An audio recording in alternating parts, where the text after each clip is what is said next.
kira kalau kita lihat ini, saya lihat ini tujuan dari riset ini, terus project ini konteksnya di salah satu perguruan tinggi, salah satu SMK di Jawa Timur Indonesia. Nah, ini kenapa vokasi, jelaskan sedikit karena ini artikel. Terus penelitian ini secara epistemologi mengacu kepada tradisi interpretatif dan emansipatif.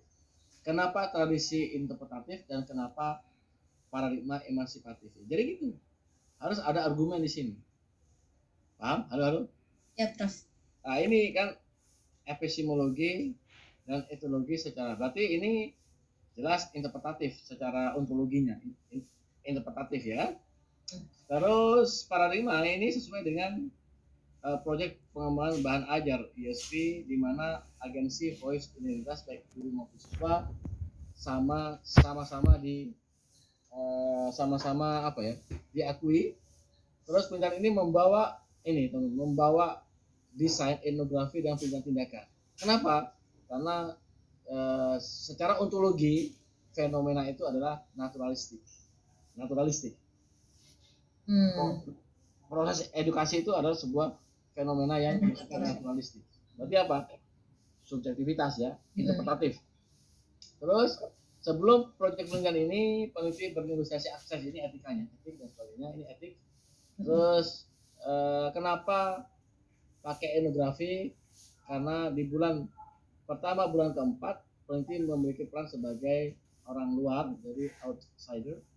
Setelah masa ini, peneliti berperan sebagai insider, jadi dimana berkolaborasi ini. Terus kenapa dia pakai imersi diri tentang etnografi? Kenapa? Karena supaya melihat sesuatu fenomena secara naturalistik yang berkembang dalam proses proyek ini. Dan penelitian ini, kalau kita bicara etnografi, jelas kita bicara apa? Kita bicara bahwa peran kita, identitas kita melekat kepada yang kita teliti, dan sehingga adanya partisipasi yang lebih lama, sehingga peneliti menjadi insider yang harus mengikuti norma-norma sekolah. Sebagai etnografer, peneliti berperan dalam kayak kumpul ya kan. Terus kalau misalnya gurunya ada rapat, ya rapat juga. Sehingga peran ini membantu peneliti memahami bagaimana psikologi sosial komunitas sekolah. Jadi pendekatan etnografi ini memungkinkan peneliti untuk mengkaji, berinteraksi dengan anggota komunitas. Sehingga penelitian ini menggunakan apa? Desain penelitian dengan partisipatif. Kenapa? Kan ada alasan kenapa kok partisipatif. Jadi gitu, teman-teman. Jadi secara berarti karena penelitian partisipatif yang berfokus kepada praktek sosial secara praksiologi, ya ini kan secara praksiologi kan. Gimana, paham? Ini praksiologi. Gitu, teman-teman. Halo. Ya. Mantap. Terus saya nah ini kan secara proses metodologi ya, peran peneliti dan ini secara ontologi, di mana apa? Secara ontologi dan epistemologi ini menekankan kepada konstitusi sosial, di mana pengetahuan itu dikreasi bersama-sama. Jadi gitu.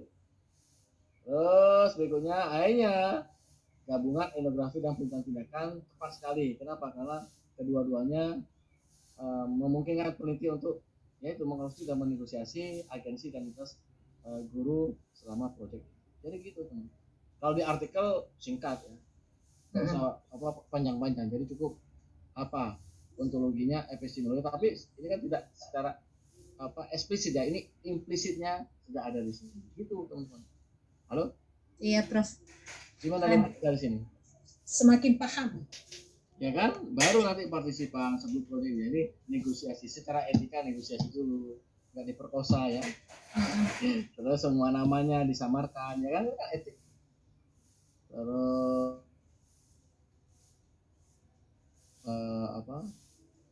suruh mereka isi, jadi kayak semacam negosiasi. Nah, ini baru intervensinya. Intervensi di sini apa? Secara faksiologi saya jelaskan bagaimana tindakan yang ada di riset ini. Jadi gitu, teman-teman. Bagaimana teori ini bisa diterapkan di aktivitas ini secara fisiologinya. Gimana teman-teman dari sini? Alhamdulillah.